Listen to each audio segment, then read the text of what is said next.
baby. Lake City has issued a severe thunderstorm warning for First SVR. northwestern Galveston County in southeastern Texas, northeastern Brazoria County in southeastern Texas, southeastern Harris County in southeastern close. Texas until 7:15 a.m. Central Daylight Time. Let's go. At 6:48 a.m. Central Daylight Time, a severe thunderstorm was located near Alvin, moving northeast at 30 miles per hour.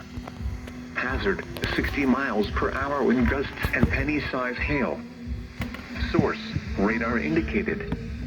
Impact, expects damage to roofs, siding, and trees.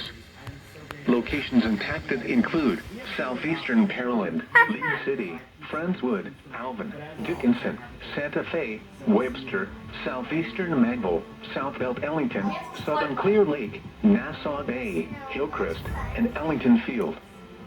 For your protection, move to an interior room on the lowest floor of a building.